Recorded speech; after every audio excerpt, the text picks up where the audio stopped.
All right. Well, hello everyone, and welcome back to the show. It is all of your favorite people, and also including the Dutch, apparently. So it's me, Good Jackson. I was on with Dapper on Tuesday. Yeah, we were talking about the cryptid Bad Jackson. He's a cryptid because he's always low resolution. There are no high resolution videos of him, which is kind of funny. So, and then joining me today, I have my host and co-host Peter of Gonna Go For It fame. Welcome back. Hello. So I'm just looking. We're still outnumbering the Americans. Oh no, not anymore. Damn. Okay. Uh oh, Turtle is outmatching No. Uh oh, Mm-hmm. That's what you get. it's close. It's close. And then also we have Nestle, who is one of my editors. Hello, hello. Hello. You Dutch. Also Dutch. Another. Yep. I'm Yeah. outnumbered. Now it's two-thirds Dutch again. Yeah. For Maybe the I should call people my show Outnumbered. for the people watching and wondering why there's a poll, because we were talking before the show if there's too much on this show, and I said if we do a poll you get outnumbered. So Jackson cheated and put a poll in the chat. I mean, I get All it. right. I guess I'm ending the poll. So we got looks like Turtle won. Turtle was 50%, no was 41%, yes was 8%. Those are my Americans voting yes. My yes vote was the only one. I don't know Okay. who. Yeah, I wish I could see who voted. And then we would laugh at them. No, Yeah, or that agree was with them. Either way, who's to say? Um. Anyway, okay. Let's see. Who all do we have here in our side chat today? I am Virulence, Icarus, Andrew Cumming, Jake. Insert clever dapper inside joke here. Nelson, Nan, Triceratops lives on an underwater land bridge. Aprinder Desenhando. Hello, everyone. Welcome, welcome. Is Jackson American? Yes, Jackson is American. I'm from the southern state of Louisiana, if you couldn't tell from my accent. Um,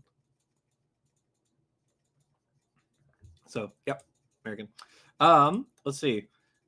Oh, Nestle, I'm sure you'll be delighted to know that I'm hot on the trail of our next video, the cauliflower's tail, our one and only veggie tail. Um, and I finished up writing about fungi a little while ago. I'm sure you'll have a bunch to add to that. But there's a fair bit of the script is just on fungi. So because they get kind of the short end of the stick in the ancestor's tail. There's no fungal tail. There's no tail for amoebas, or well, really anything. There are only two tails that are given by protozoans. They are the Coenoflagellate's tail, which we did the last one, which are the sister group of animals, and then the next one is the Mixatrix tail, which is a member of Excavata, which is one of the most distant protist groups from us. If it even is a clade, it might actually be paraphyletic or possibly even polyphyletic. It's not entirely known right now. There's a lot of debate over it. I also believe the excavates are like some of them have lost the mitochondria, I believe, Yes. or at least the version that has the genome. Like there are some organelles like I forgot the name. Or like mitosomes and things like that. Yeah, mitosomes. Yes, that's the name. Yeah, they have lost the genome, but they are still doing some functions. Yeah. Mm-hmm. Yep. Yes, Andrew. Fungi do deserve some love. There's one part, and actually a fair bit of the fungal script. So we go through the different major clades of fungi. So like the chytrids, the former zygomycetes. They're not really called that anymore because it turns out that group isn't a natural group anymore. It's not monophyletic. The glomeromycetes, which are mycorrhizal mostly. Then of course you have your traditional, and by the way, chytrids are also not a monophyletic group. They're paraphyletic to all the other fungi because that's probably what fungi ancestrally look like, because they look very similar to coenoflagellates as well as animal sperm. They all have, it's like a little cell pushed by a flagellum, a little tail from behind, and that's how they swim around. So that's probably the ancestral morphology for all members of Opisthocanta, probably. Yeah, I think they are named after the way their spores looked like. Yes. That's why you have also the ascomycetes and the basidiomycetes as well. Mhm. Yeah, so those are the two groups that I'm most familiar with, because like I professionally I am working Well, with and plants. zygomycetes.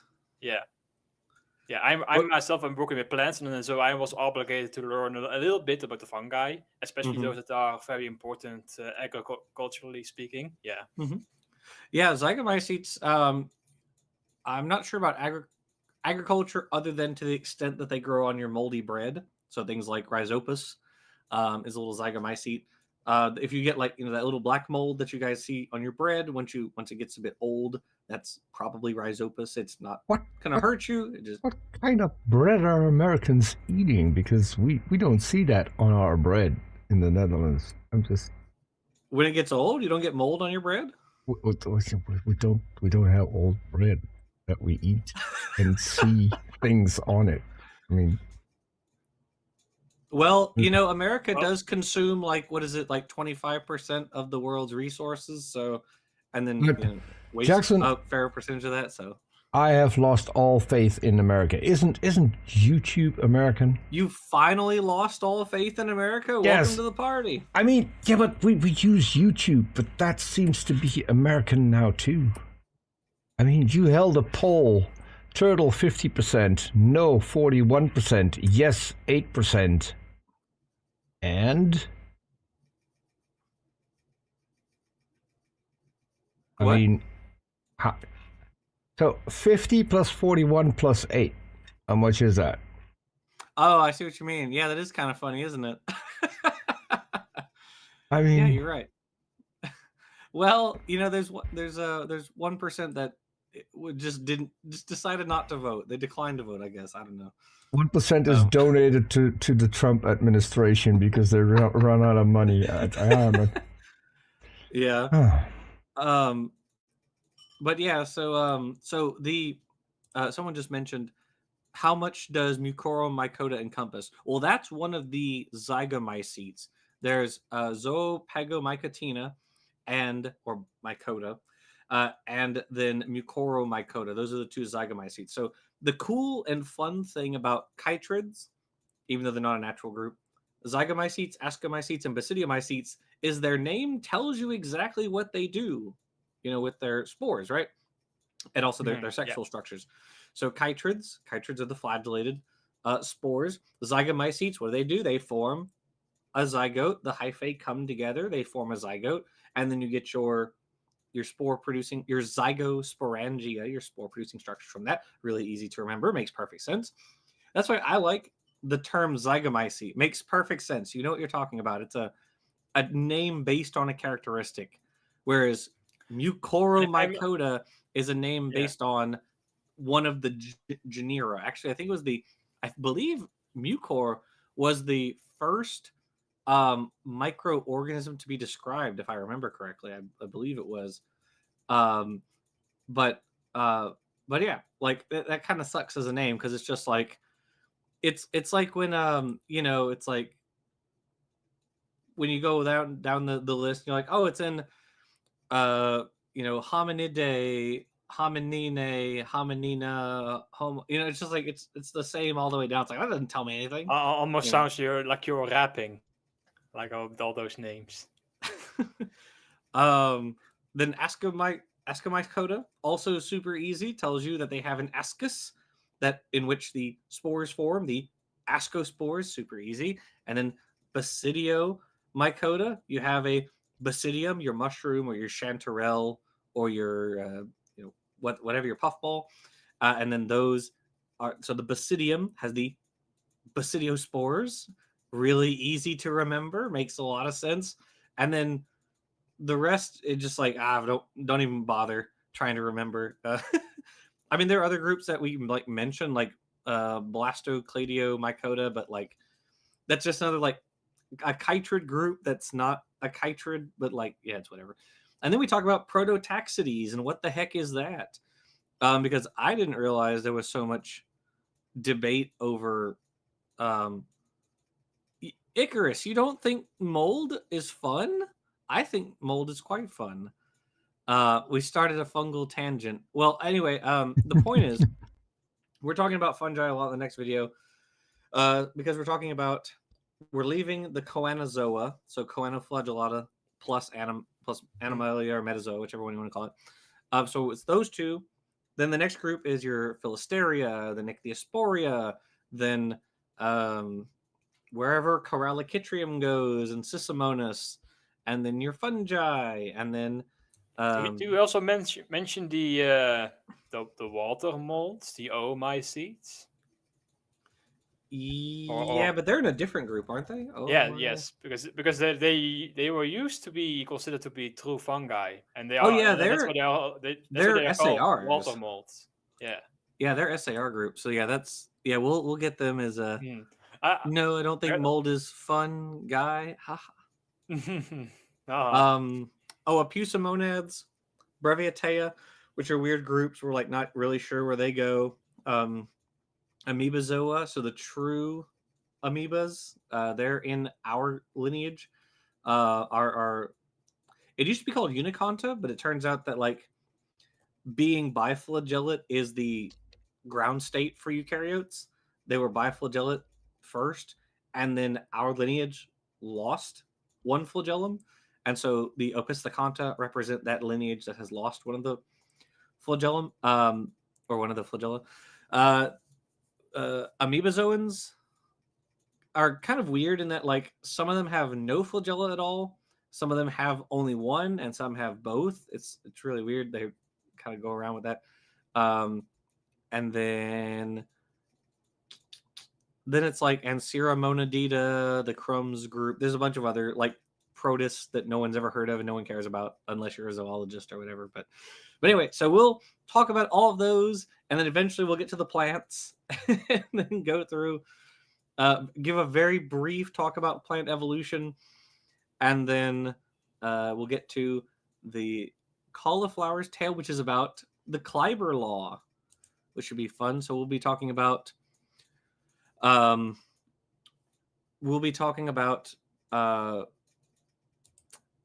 like metabolism, how organisms do their metabolic processes, and the Kleiber law is kind of interesting because it encompasses all organisms from like your microbes, you microscopic eukaryotes, all the way up to like blue whales and stuff. So the Kleiber law encompasses all those. So anyway, we'll talk about all that, but it's not why we're here today.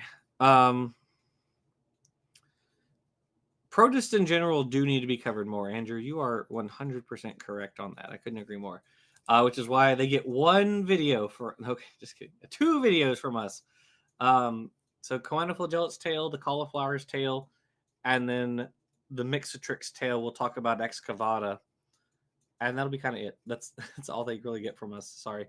But today we're here to talk about PragerU lying about climate change. Now, I asked Peter. Now, before anyone says, "Oh, hey, we've seen this before," yes, you have. So I had to do some research on this video in the intervening time, and the research that I did on it made me realize that the guy who's being shown up there, or whoever wrote the script, whatever. I mean, definitely that guy too, because he's saying it. They're just being dishonest. They're being massively dishonest, and we'll talk about that. Because there's a graph that gets shown early on, and that graph is super duper dishonest. And I couldn't find it when we watched this the first time, so I had to ask. Do you guys know Jonathan Baker? He's a paleoclimatologist. PragerU dishonest? I know, PragerU dishonest. That's right. We had Jonathan Baker on. We had him on to talk about radiometric dating. Yes. Yeah. So if you don't know him, he has a YouTube channel. I should probably link it in the description. But he does a lot of great stuff. He's been on with Aaron a bunch of times. He does great work. So he is a paleoclimatologist.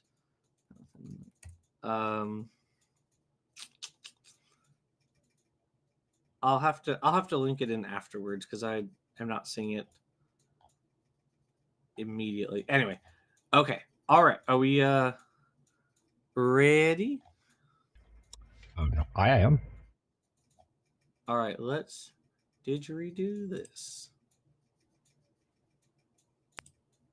I'm an atmospheric physicist. I've published more than 200 scientific papers. For 30 years, I taught at MIT, during which time the climate has changed remarkably little. But the cry of global warming has grown ever more shrill. In fact, it seems that the less the climate changes, the louder the voice. Pause. Okay. So this chart right here is really interesting. So this is kind of the force of the video comes from this chart, right? Their central thesis is this chart right here. He just said the climate has changed remarkably little. Now, this video. Also, yeah, you can also see from the scale, it goes from 1997 to 2016. Yes. So that's the first big thing, is it only goes from 1997 to 2016. Now, in fairness to this video, it did come out 9 years ago. So this video did come out in 2016. However, why did they pick 97?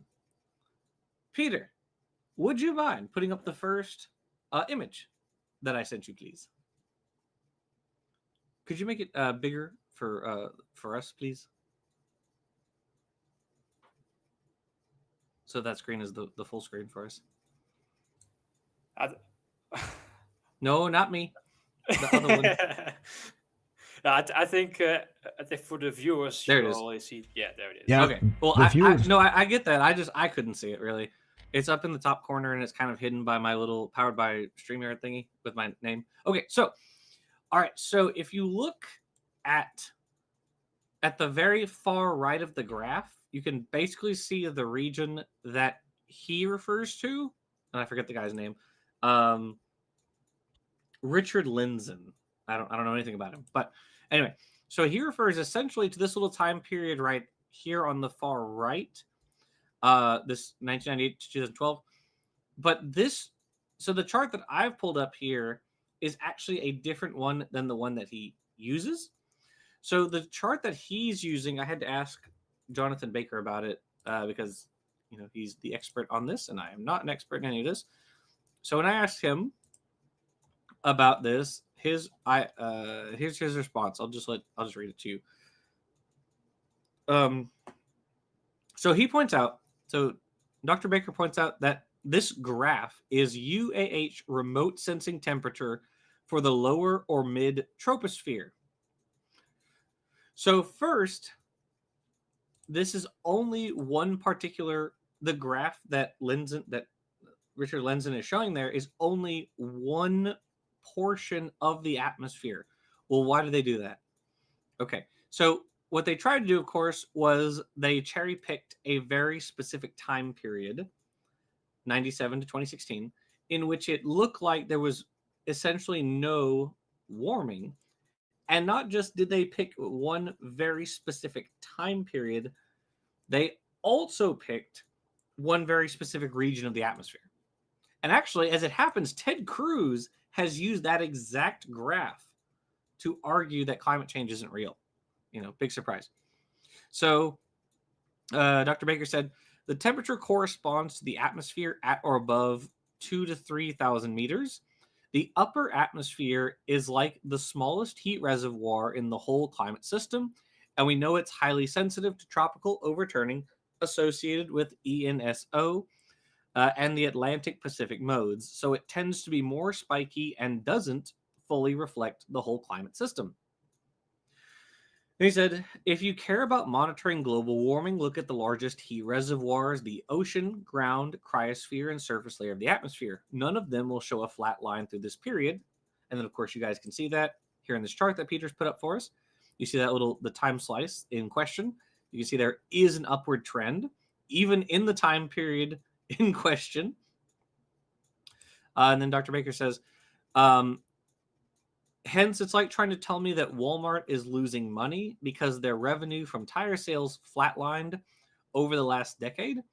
Walmart sells a lot more than tires, so that revenue doesn't tell the whole story. And then you can actually, it says you can also plot the whole data series from RSS to see how stupid they look with their graph. And then, so Peter, if you could switch to the other one, please. See, so okay, so this is the the troposphere itself. So this is the part in question, right? And it's still going up. It's really it's noticeably spikier, yes. Yeah.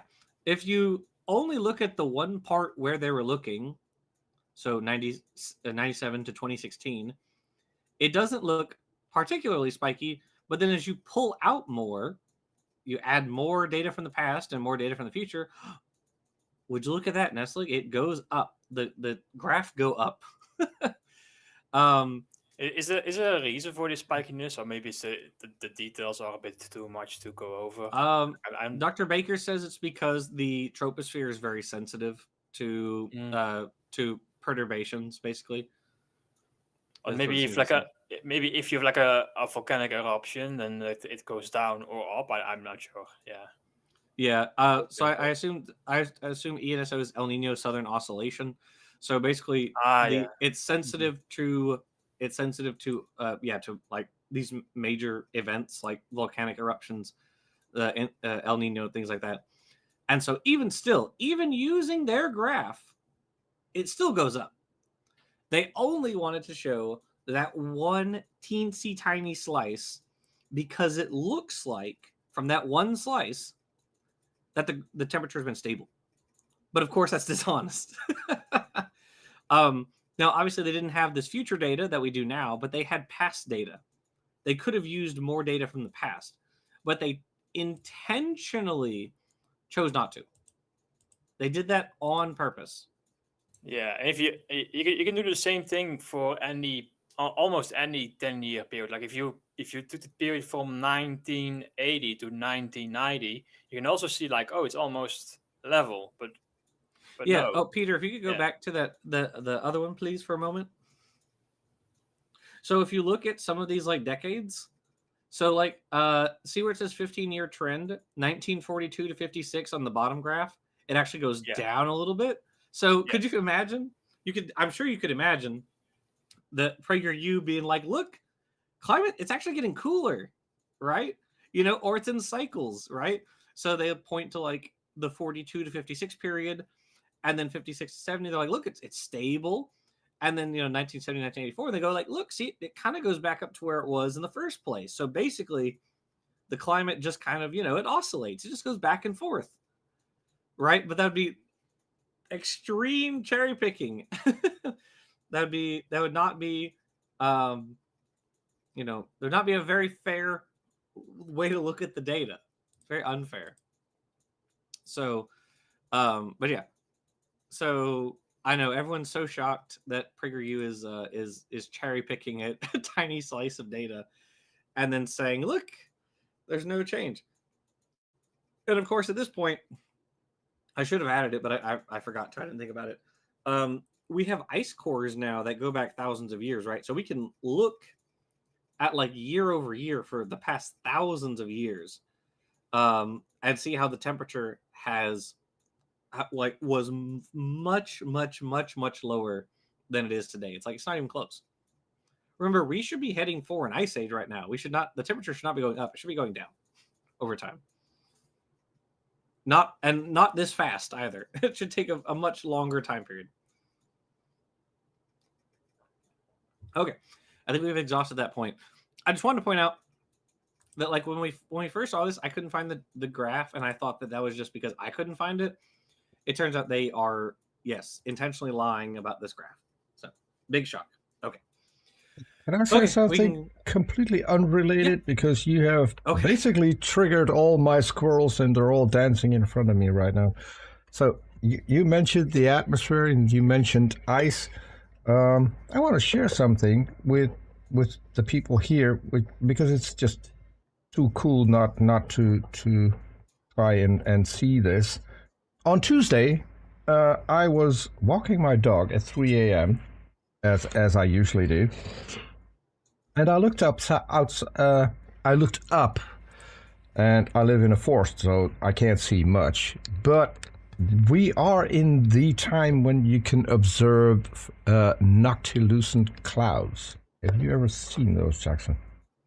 I don't think so.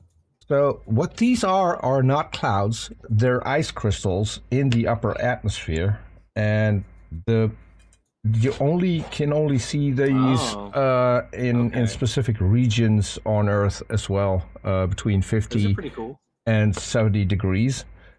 But it's incredibly beautiful. So if people have the chance, go outside at 3 a.m., see if there's a clear sky, and you will have a very, very nice light show. I made some pictures of it. It's incredibly Those do look pretty. pretty cool. I just looked up some pictures of them. They look quite nice. And they make the night less nighty. It becomes very bright outside. Okay. I'm over 60. I had never seen them, so for me that was kind of cool. We pretty much had everything absolutely. this year. I'm still trying to piss off Arn because we had the Northern Lights, then we had the Northern Lights with a comet in it, and now we had this. So, and Arn's still trying That to is see. pretty cool. Arn's still trying to see You the are Northern Lights. You're still entirely too cold for me to ever go up there. But yeah, I'm sure it's Too neat. cold. Too cold. Mm-hmm. We're about to have a heat wave. I'm sure for you guys a heat wave is like, I don't know. It's probably like in the over 60s 30 Fahrenheit or something. Over 30 degrees Celsius, which is, I think, close to 90 Fahrenheit. Not entirely sure. I think so. Something like that, yeah. Okay, shall we continue 86, the video? Yeah. Yes, let's do that. Of the climate alarmists get. So let's clear the air and create a more accurate picture of where we really stand on the issue of global warming, or, as it is now called, climate change. I mean, it's there still are global basically warming. three That's still groups true. of people dealing with this issue. Groups 1 and 2 are scientists. Group 3 consists mostly, at its core, of politicians, environmentalists, and media. Group 1 is associated with the scientific part of the United Nations International Panel on Climate Change, or pause, by the way. IPCC Working Group. So, for anyone who's not super familiar with the history, it was actually a Republican, believe it or not, who set up this group. That was George W. Bush back in the early 90s, who was the one who set this group up. He went to a climate change, summit in Rio, and he basically came back and founded the IPCC, or had people found the IPCC as a result. Republicans used to be much more pro-environmentalism. I mean, if you remember, it was, you had Teddy Roosevelt, who, had set up our national parks. You had Richard Nixon, who did our Clean Air and Clean Water Acts, and then you had George W. Bush, who basically set up the IPCC, and so it was in the 90s, well, really the 80s was when the change started occurring. You had movements, you had think tanks, Republican or conservative think tanks that started really cropping up in force in the 80s. So a big one was called, and we've done a video on it at this point. The video is called "The War on Science," based on a book of the same title. It was called the George C. Marshall Institute. So the George, so I said H.W. Bush. Well, yeah, I mean, I have no problem with hunting in those parks. That's fine as long as you know that you got to keep the populations in check. But I would introduce predators to keep the populations in check. So some of the things they did was they screwed up in some of the parks. I believe it was the Kaibab park. They killed off all the predators, and then the deer population collapsed because there were no predators to keep the population in check. George C. Marshall Institute. There you go. So the George T. Marshall Institute was a oops, I'm frozen. Was a conservative think tank. It doesn't go by that name anymore. It goes by the name what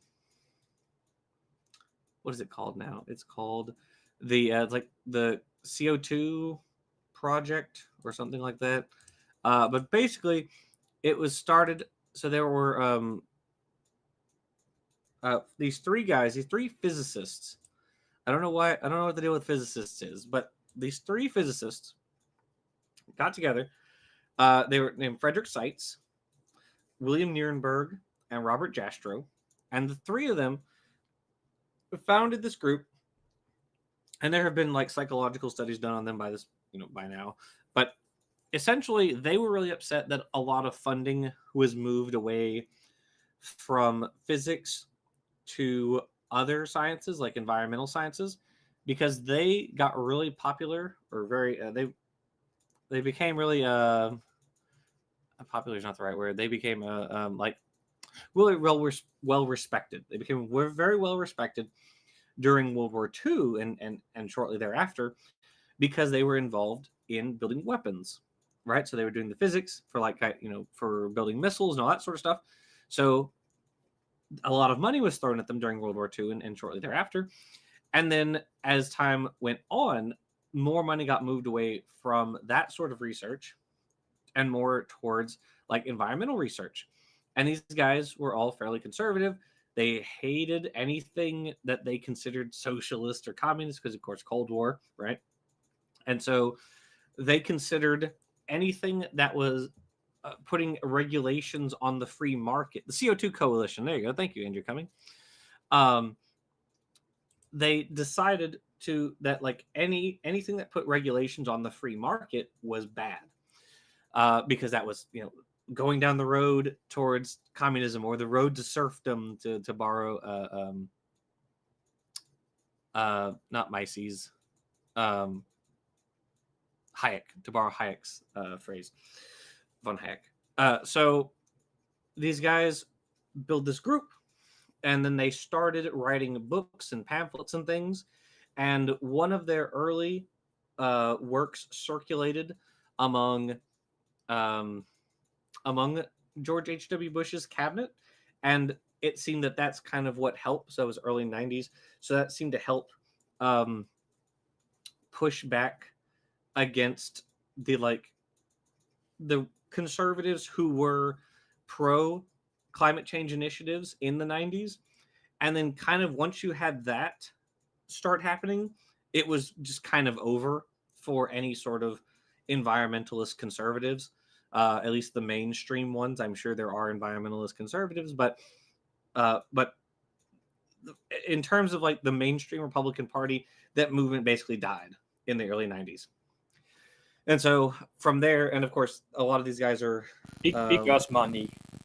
Probably. Because money, yes. Oh, Nestle, something's wrong with your microphone. Say again? Can you try again? Is it still? Oh, it sounds fine now. No, it sounds fine now.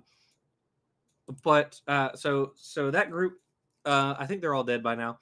But the legacy of their work has had extremely bad consequences. Now, Frederick Seitz actually worked for the tobacco industry before he founded or co-founded the George T. Marshall Institute.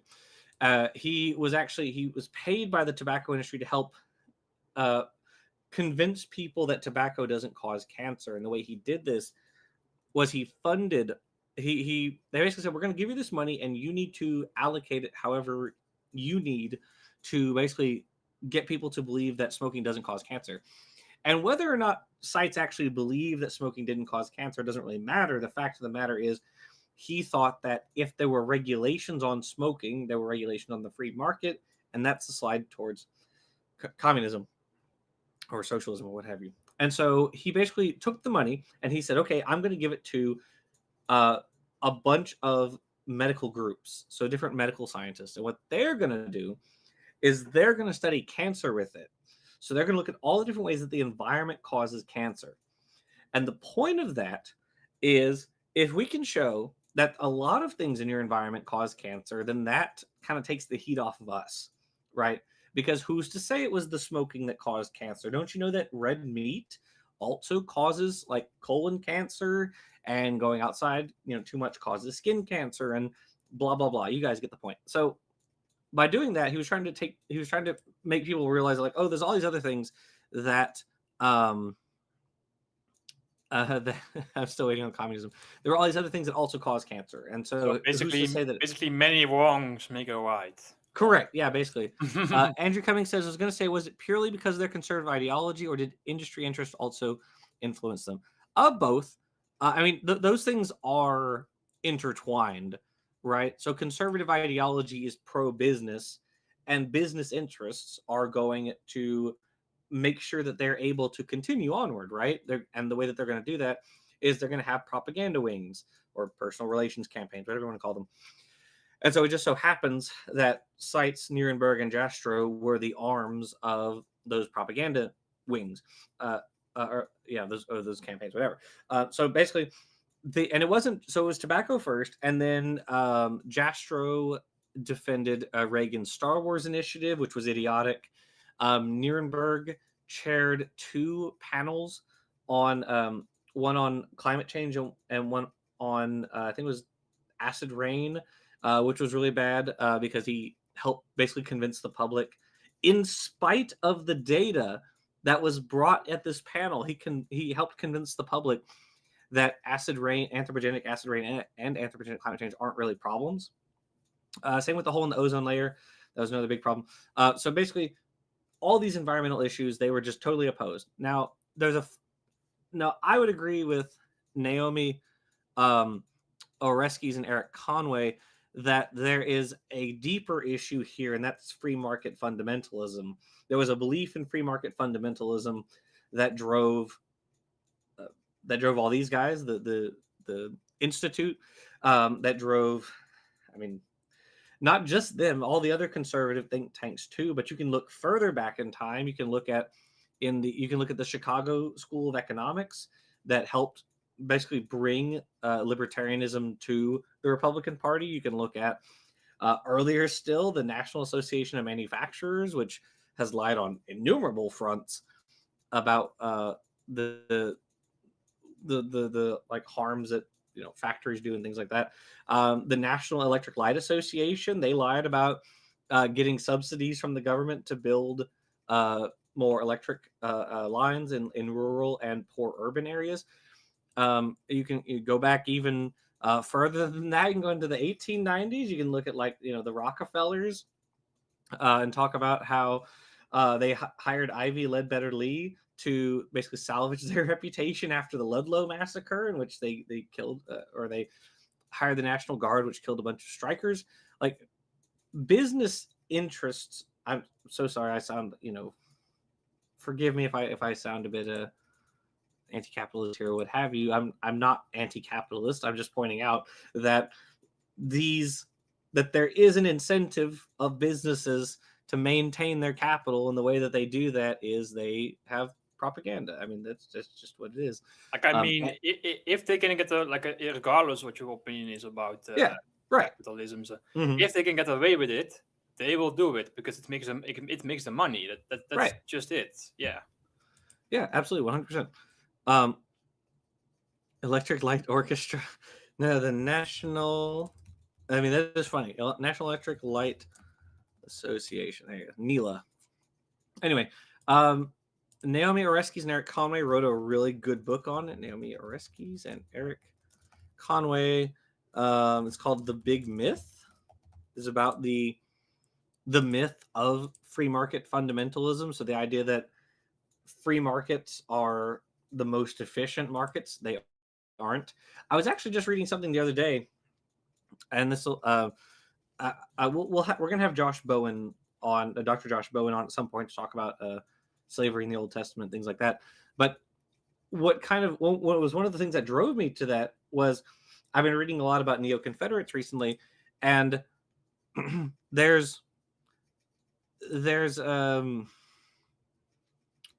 you know, the practice of slavery was, in a sort of sense, like it's, I mean, it's pre-capitalist, right? But you use slaves, you have a cheap workforce, and you don't have to, you know, have better machinery to process, you know, to do the work for you more efficiently if you have these people who you don't really have to pay, and you can sell them and, you know, do whatever you want with them. But what's funny about it is, even though you don't have to pay them, and a lot of people in the South, like plantation owners, thought, and I know we're really on a tangent here. I apologize. We'll get back to the video in a second. Even the plantation owners thought that, like, you know, it's good that I have these people who will do the work for me. It actually made the South extremely less efficient in terms of their industries compared to the North. The North was far, far more industrious, far, far stronger. Their economy was far, far stronger because they had industrialized, and the South hadn't. The South relied on slave labor, and then even after slavery was eradicated, they still had you know, poor black people working the farms, or, you know, in the plantations, things like that, but they were getting paid very minor amounts afterwards. But because of this, the economy just wasn't ever as good in the South as the North. And later in the 1900s, you had these people called the Southern agrarians who defended the institution, or not just of slavery. They defended the culture of the South broadly, and they fought against industrialization. You had H.L. Mencken, who was an essayist, and he wrote all these essays, you know, pillorying the Southern agrarians and people who agreed with them. And then of course, and there's a whole lot of other stuff. But at any rate, the point is, suffice it to say, there are a lot of people who believe a lot of really dumb and bad ideas. So anyway, we can get back to the video. 1. These are scientists who mostly believe that recent climate change is primarily due to man's burning of fossil fuels, oil, Yes. coal, and natural gas. Oh, pause. This for a second. releases CO2. I'm so sorry about the pausing again. But so yes, so he's right. This group is the vast consensus of climate scientists, in the same way that the vast consensus of biologists is that evolution is true. So how do we know that that the climate change is being caused by, like, the burning of fossil fuels and this putting carbon dioxide in the air? Well, easy. We can show that since the early 1800s, somewhere between 1800 and 1820, right, when you had the Industrial Revolution really kicking off. Even though it started a bit earlier in England, it really was kicking off, becoming more widespread around 1800, and then also in the US. And so as you have these factories, right, you have all these different inventions for, like, processing cotton into textiles and things like that. You're burning coal predominantly. Now we have, you know, oil, natural gas.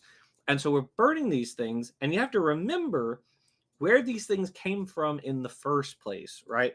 So it's one thing to look at the climate, right? We can measure the temperature of our atmosphere over time. It's very easy to do that. Oh, I'm so sorry. Vendali 1998 for $1.99 says, "Are you saying PragerU lies about stuff?" Gasp! I know, very shocking, very, very shocking. But here we are, right? So, okay, so the climate's getting warmer. We can literally, you know, we can use thermometers. We can test this. We can also look at the composition of the atmosphere. There's more carbon dioxide that has entered the atmosphere over the last 200 years. There are massive amounts of it. Okay, so carbon dioxide has increased in the atmosphere. The temperature has increased. There's a very good correlation between these things. We know that carbon dioxide, when sunlight, or, you know, when radiation from the sun hits the planet, some of it is reflected back into space, but a lot of it gets absorbed by carbon dioxide. And in fact, very, specific nanometers, right? Very specific wavelengths Well, it's of the like radiation from the sun get absorbed by the carbon dioxide, right? it's more in the opposite direction. Like when the sun is shining its light on us, most of the light is in the visible range of the spectrum. Like that's why we can see the sun, of course. But don't look at the sun directly with your eyes. Right.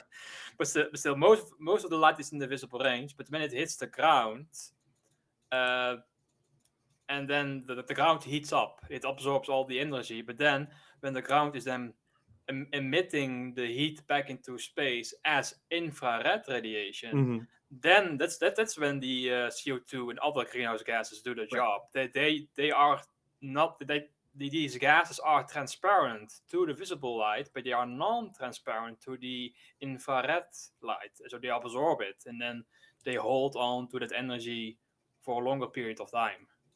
Right, exactly. So they are capturing this radiation, and then there's a graph. It's called like the solar irradiance chart, where you can see how much radiation and what particular wavelengths of radiation enter the upper atmosphere and then reach the ground. Right, and what it shows is that in terms of like the wavelengths that are captured by carbon dioxide, for instance, like all of it, or a very large percentage of those wavelengths don't get reflected back, right? They get stored by the carbon dioxide, and so that's so you can see that very, very clearly, and water vapor too, and methane, all these, they do these jobs together.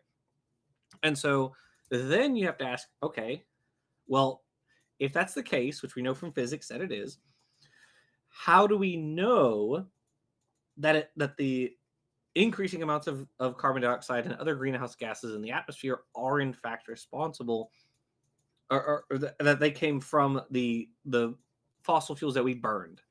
How can we be sure of that? Well, as it happens, there's a thing we can do, which is called isotopic fingerprinting. That's one of the names for it, where you can look at the isotopes of carbon that are in the atmosphere, in the carbon dioxide, and plants take up very specific, they preferentially take up C12 as opposed to C13 or C14, right? So plants preferentially take these up during photosynthesis, and all the fossil fuels are photosynthetic organisms predominantly that have been buried and converted into these fossil fuels. So what we should expect is, in the atmosphere, there's a baseline, right? We get a baseline of the ratio of C12 to C13 in the atmosphere. If we are burning fossil fuel, which itself is derived from photosynthetic organisms, that ratio should be skewing over time. There should be more C12 in the atmosphere relative to the C13. And that's exactly what we find. And you can look at this over the last 200 years, that we've been skewing more and more ever since. And so, and you can also rule out other things, like you can say, well, okay, maybe it's the sun. It's not. We can look at the radiation. The radiance from the sun really hasn't changed over the last like 50 years or so. So that can't really explain it. It's not volcanoes, because again, we're talking about particular types of carbon, these particular isotopes. So it's not that. We also know that there aren't enough volcanic events to explain the greenhouse. I thought the C14 fossil fuel is depleted, is gone. Well, C14 doesn't stick around for very long because it's radioactive, right? So it makes up a very tiny percentage of the total carbon isotopes. So as Andrew Cummings said, yes, when the organisms are made of the fuels were alive, or that made up the fuels were alive, they preferentially absorb C12 over C14. Yes, exactly right. So yeah, but also I think it's also C13, right? And C13 is stable, if I'm not mistaken. Yeah, C13 is stable. Yeah, but it's not preferentially taken up by by photosynthetic organisms. So Mhm. so we have this whole kind of loop, right? We can directly observe. We can directly observe that the atmosphere is getting warmer, the planet itself is getting warmer, the ocean is getting warmer. We can directly relate it to the amount of carbon dioxide that has entered, as well as other greenhouse gases that have entered the atmosphere. We can measure that directly. We can say, okay, there's this ratio of C12 to C13 that if we're not burning more what was biomass at one point, so that should stay the same, but it isn't. So we have this very clear series of correlations that lead us inevitably to the conclusion that our burning of fossil fuels is resulting in the warming of the planet. Nestle, what would you add to that? Yeah, it's. Oh, I have not much to add to it, except for the reason why photosynthesis prefers the less massive isotopes, because the enzyme responsible for fixing the CO2 basically. Oh, so sorry. Well, Nestle is dying. I'm dying. So something stuck in my throat for some reason. Yeah, but the enzyme responsible for grabbing the CO2 and converting it into biomass, it's slow acting. So that means that the basically there is some movement involved in the reaction between the enzyme and the CO2. So the lighter version of CO2 has a higher chance of success, basically. Yeah. Right. Exactly. So we can be really assured that the climate change is being caused by us, not by volcanoes, not by the sun. So yeah, it's us. Okay. We're never going to get through this video. I apologize. All right, let's keep going. Carbon dioxide into the atmosphere, and they believe this might eventually dangerously heat the planet. Group 2 is made up of scientists who don't see this as an especially serious problem. Pause. It's the group I belong to. Remember, that's because they're getting paid by the oil companies to say this. There's no one paying climate change, like the IPCC researchers, to say that climate change is real. That's not happening. These people are getting paid to do research, and it turns out that climate change is real. Now, what's even crazier is the oil companies like Exxon knew before the rest of the public did that climate change was happening, and it was being caused by the burning of fossil fuels. They knew this back in the 70s. The first congressional panel on climate change was done in the late 80s. So So climate change, the people who now fund climate change deniers knew that climate change was real before everybody else did. Now, in fairness, there were some scientists who had an idea that climate change was happening. You have Savante Arrhenius, who pointed out that the temperature that the temperature of the planet could be influenced by the burning of fossil fuels. He said that back in the turn of the 20th century.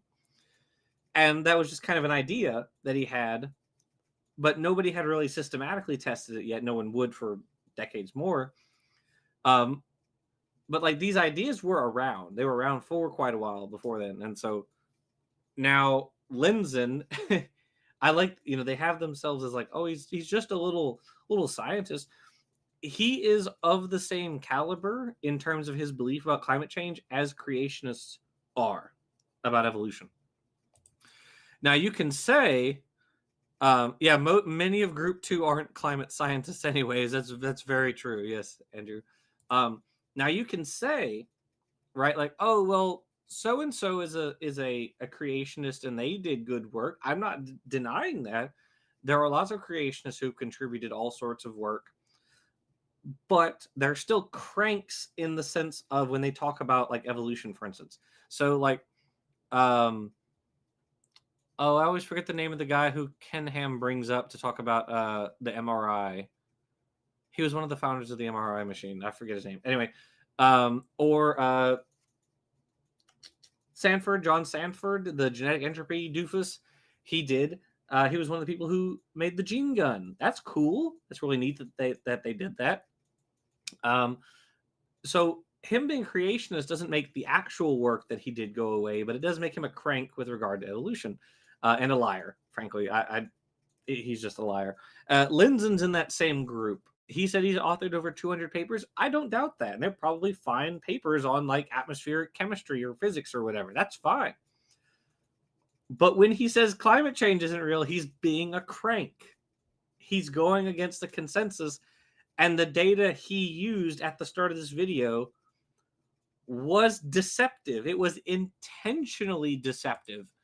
Either you want to say like, oh, well, he didn't know it was deceptive, in which case he should fight with PragerU about that and say, hey, you misrepresented me. I don't think he was, though. I think he did this on purpose. And so like he just didn't know that they did that, or he does know, right? And he's lying, because there's no way to read that chart that he put up at the beginning and say that was unintentional. There's no way to read that. He lied. He just lied. Andrew Cumming points out many creationist organizations deny climate change. Yes, I agree. If I talk about that, we'll go on another tangent. So maybe we'll come back to that later. We can keep with the video. We're usually referred to as skeptics. We note that there are many reasons why the climate changes. Deniers. The sun, clouds, oceans, That's not what they're usually referred to. Yeah, they're deniers is what they're referred to. They're climate change deniers. Conspiracy theorists is what they are called. Pseudoscientists. Yeah, not scientists, not skeptics. They're conspiracy theorists. And again, this is also deceptive. When he's saying the sun, right? Again, we can measure the sun. We can show that the radiance of the sun hasn't changed in like 50 years. And that, frankly, the radiation we receive from the sun anyway, even prior to that, was not the primary cause of climate forcing. It's just not. Clouds, by which I assume he means like the water vapor in the air. Again, so more water vapor can only enter the air once the air has already been heated, right? You can only have higher humidity with higher temperature. Yeah, as the temperature drops, the amount of water that can be held in the air drops. So you can't have more water in the air before you have higher temperature. It just precipitates out or condensates out, like either way. So yeah, this is just deceptive. Milankovitch cycles are another thing that creationists creationists do ignore them, but climate skeptics will often also like deny them.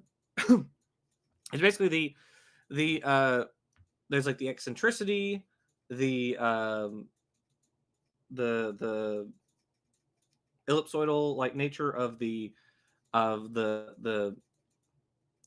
planets of Earth's path around the sun. So like the way in which Earth kind of like wobbles, it tilts, and the way that it like sometimes it's more kind of oval in its path around the sun, sometimes it's kind of more circular. These things over tens of thousands of years change the temperature of the planet, right? The climate, and that's how we get ice ages and then our interglacial periods. But these take thousands of years, not 200 years. So again, this is deceptive. And I'm sure he knows better. Anything you want to add, Nestle? No. Okay. Like I believe we also like we've done a video. Is the Earth warming? 5 years ago? Yeah. Yeah. I think we have summarized a lot of these points in that video as well. We even talked about a thing that I don't remember if he brings it up. One of the things that is often brought up is the medieval warm period, quote quote. That was literally just a slightly warmer period in Europe. It was not worldwide, and the global temperature at that time was far lower than it is today. So not even an argument. Okay, we can keep going. Orbital variations of the Earth, as well as a myriad of other inputs. None of these is fully understood, and there is no evidence that CO2 emissions are the dominant factor. But That's just not actually, true. there is much agreement between both groups of scientists. The following are such points of agreement. Okay. 1, the climate is always changing. Okay. 2, CO2 is a greenhouse gas without which life on Earth is not Pause. possible. Also pause for a But moment. Okay, so again, this is okay. The first one, the climate's always changing. Not the issue. No one's arguing that the climate doesn't change. No one says. Literally, the only people who say that are climate skeptics. They're the only one, or climate deniers. Second, CO2 is plant food. Again, irrelevant, utterly irrelevant to the discussion. We're not talking about getting rid of carbon dioxide from planet Earth. That's not even a discussion that we're having. This is just nonsense. This is irrelevant nonsense. What do you want to say, Nestle? It's a big fat straw, man. Like we want to say like, oh, the CO2 we emit, that's pollution because it is increasing the levels of CO2 in the atmosphere to such a fast pace. It's the biosphere cannot keep up with the change that it causes. But then they will go like, oh, so you want to get rid of all CO2 then? No, we don't. That's not the Nobody point. ever said that. Yeah, but also there's also something else going on in this image right here. Like they frame it as one group being the IPCC and another group the skeptics. Yes. No, it's group one. Basically, all climatologists. 99% of scientists. Yeah. Yes. And then the fraction that remain in. Yeah, on like the right, group 2 is like a teeny tiny group of people who don't really publish climate stuff, and who have a big bag of money from oil companies behind them. Just coincidentally having a big bag of money behind them for some unknown reason. It could be anything. Right. Yeah, like it's so obvious and on the nose how much these guys are paid by like the oil companies. The guy who we're going to do the next series about, Gregory Wrightstone, also worked for the oil industries. Like it's not hidden. It's very obvious. He's a geologist for oil companies, and now he's writing a book about why climate change is fake. It's like I don't know what to tell you. You know, it's very obvious. So, and then of course the news, the mainstream media really doesn't help with this, because they kind of do what Prager is doing right here. Is they'll host a roundtable discussion. They'll have a run-of-the-mill climate scientist on one side, and they'll have somebody from like the CO2 Coalition or PragerU or whatever on the other side. And they'll be like, well, look, you guys are just having an academic disagreement about. No, they're not. They're not having a disagreement. I don't know if you guys have seen it. Probably everybody's seen it by this point. Sean Carroll went on with Eric Weinstein, I think. They were on Piers Morgan, and I think Professor Dave did a review of their talk. The talk itself is really funny because Weinstein just blabs for so long. And how dare you? How dare you? Right, he's saying like, "How dare you?" Dr. Carroll gives these very short answers. He's just like, well, listen, if you want us to take your ideas seriously, just send them to a peer review, body at some university. We'll look them over. And he even read the paper. And that was one of the funniest responses Carroll said to Weinstein. He was like, how dare I read your paper? It's very good.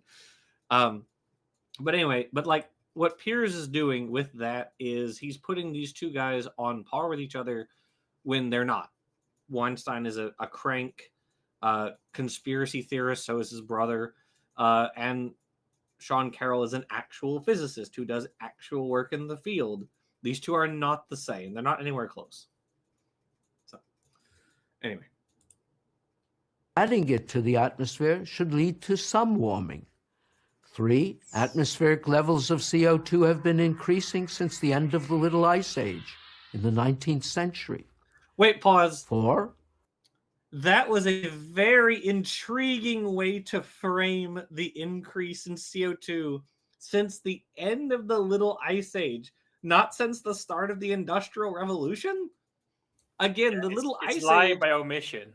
Lying by Yes. omission, yeah. The Little Ice Age was, again, I believe it was just Europe, wasn't it? Like I'm not that familiar with the Little Ice Age. I But think the let's Little see. Ice Age was just Europe. Yes, the North Atlantic. It was not a true ice age of global extent. Yeah. Okay. So both the medieval warm period and the Little Ice Age were just in like the North Atlantic. They are not global events. And that was a shady way to refer to the start of 1800s. That was shady. By framing it that way, you make it sound like the CO2 just naturally increased and well, it was just a natural event. Like once the ice age ended, and CO2 went back up. Yeah. Oh man. Which is not true. That's so disgustingly shady. Oh my gosh. Okay, I'm sorry. We can keep going.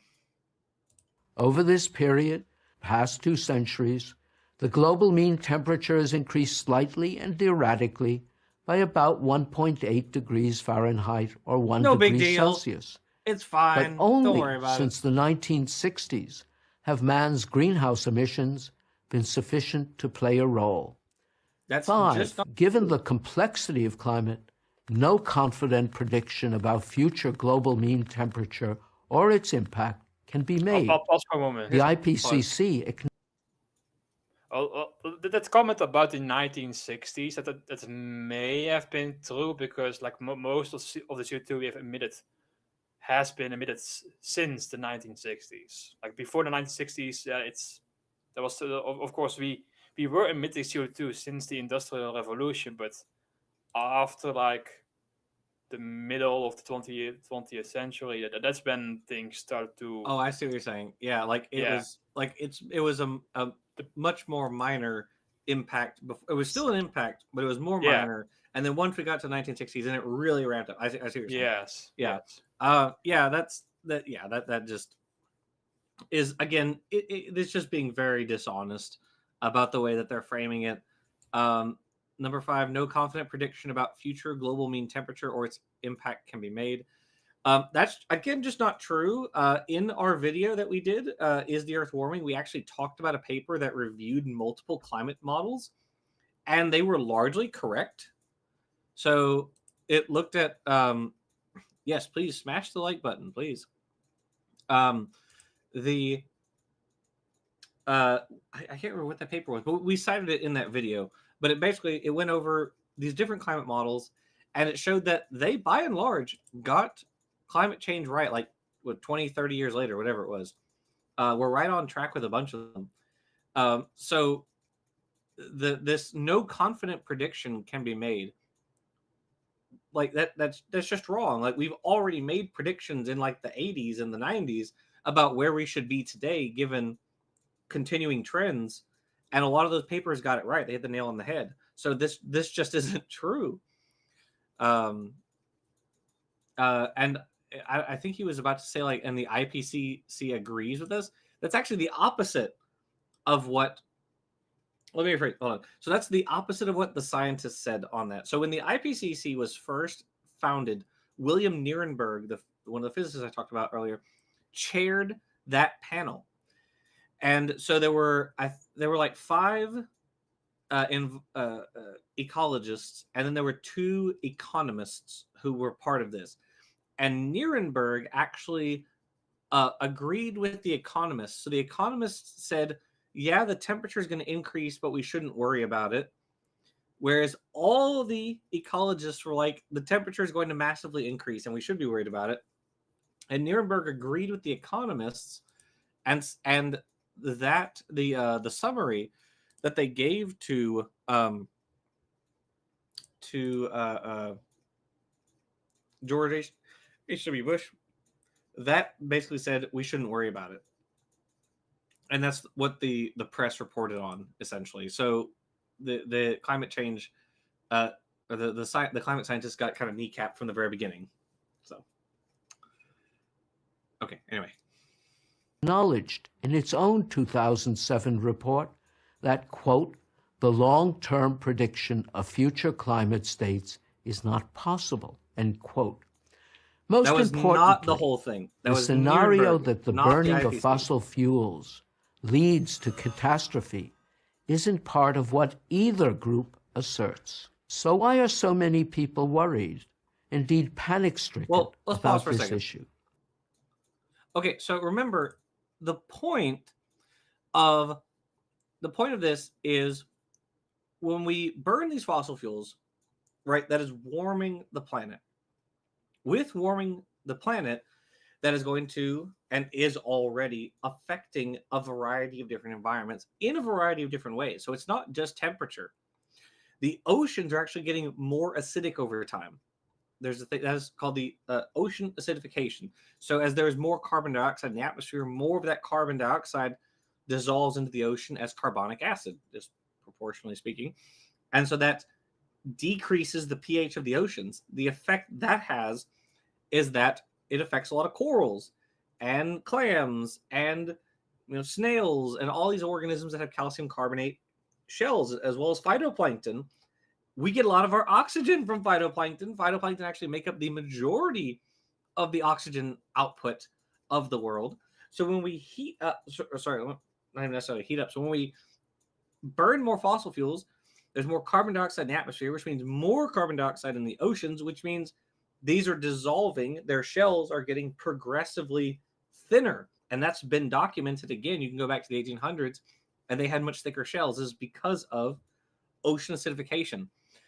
And so they're not able to adapt fast enough to these changes. And so if a bunch of these species happen to go extinct, that is catastrophe. That would be catastrophic for all life on this planet. Not just the polar bears, because that's literally our oxygen supply. So yeah, I mean that, and I mean these issues are like concomitant with other issues, right? So it's not just climate change and ocean acidification. We're also slash and burning forests, right? So we're deforesting at massive rates. The other areas that are the predominant like oxygen producers and carbon sinks of the world, or terrestrial environments like the rainforests, are getting slashed and burned. We're going through, I don't know if I would necessarily call it a sixth extinction. We're going through a massive biota catastrophe at the very least. The background extinction rate of animals and plants is far exceeding the normal background rate. So the rate at which things are going extinct right now is far higher than they normally do. Like all these issues are kind of happening at the same time, and that's catastrophic, right? These things, all these issues together are the catastrophe. So anything you want to Yeah, I like you remind me of like one paper. Like I see, what's the paper again? Oh, I think I just found it. Like there is a Okay. paper titled "Thresholds of Temperature Change for Mass Extinctions," and that basically says like, of course, we all know that during the entire history of the Earth, temperatures have changed, but for the most part, they have changed very, very slowly over hundreds of thousands of years, if not millions of years. But right. there were certain times in Earth's history where temperatures have changed, relatively speaking, very fast. Like they say that, just quoting from the abstract, the major mass extinctions in the Phanerozoic can be linked to thresholds in climate change that equate to magnitudes of greater than 5.2 degrees Celsius and rates of more than 10 degrees Celsius per million years. And right now, this paper in the side chat? Yes, but right now we are like our rate of warming is much faster than that. So if we continue like this for like a couple of centuries, then we will be in a mass extinction. Yes. According to this, yeah. Of course, Yeah. we shouldn't wait until Right. that point. Yeah. The sooner we fix things, the better things will be. Yeah. Yeah.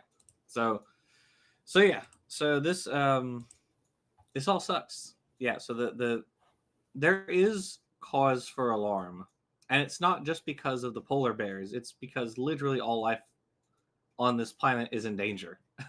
So anyway. Also, there's one point about the like uncertainty in predictions. Like there's also a good link to the another website called the Skeptical Science.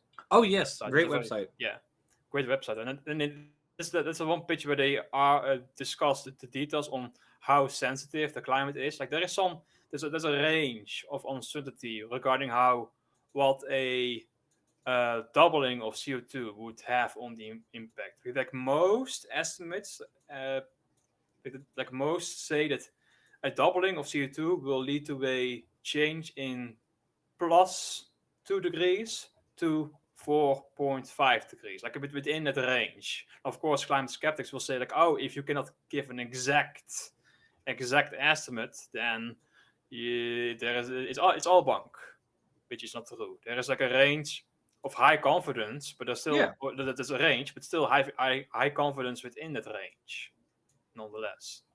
Yeah, I mean, like there are always, like this is science, right? There are always going to be times where you have like very high confident predictions, and sometimes you have low confident predictions. So,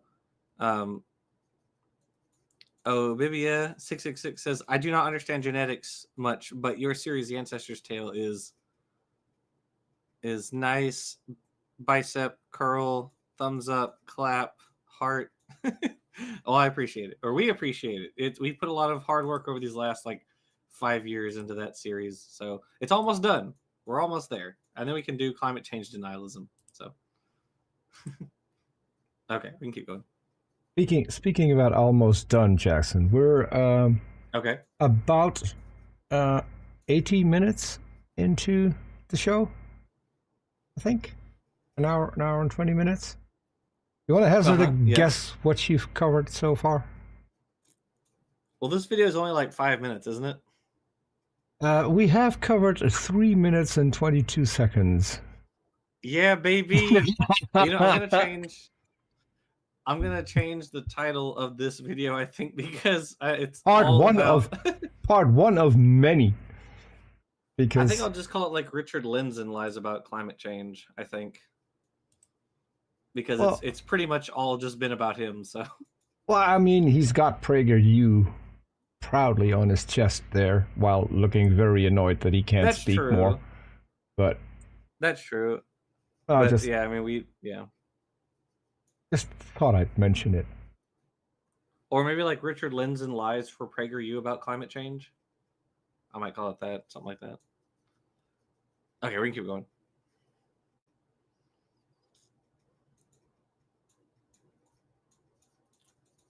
Peter?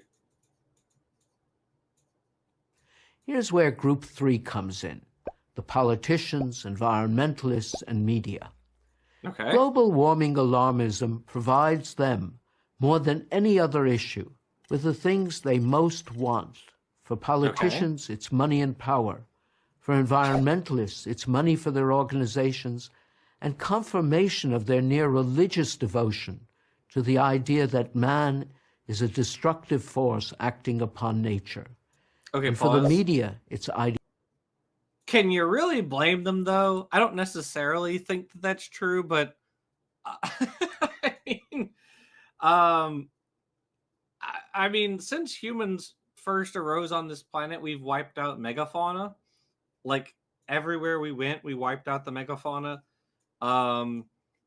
We massively have transformed our planet in ways largely for the worse, for thousands or millions of other species. We are causing global warming. We're causing deforestation. We're causing ocean acidification. So, I mean, like, can you really blame the environmentalists? Also, for the politician, I didn't pause it then but like that's not really true. I know this is a thing conservatives like to say, but it's not really true, right? I don't think any politicians are running solely on, or any like mainstream ones. There probably are some, right? I don't think any mainstream politicians are running solely on climate change, and I don't think they would get very far if they did. Because let's be real, people can only worry about climate change and do things to be able to confront it if they are in financial positions where they can do that, right? So if you have to worry about making ends meet, you're probably not going to care too much about climate change. I can't really blame you for that. If you can't put food on your table and you're struggling, week to week to feed your children and whatnot, you've got bigger issues to worry about, right? And so that's why I like politicians run on economic issues predominantly. Now they may point out, and they'd be right, that we can change our economy over, right? We can do that. We can invest in clean energy. We can invest in nuclear energy. We can, we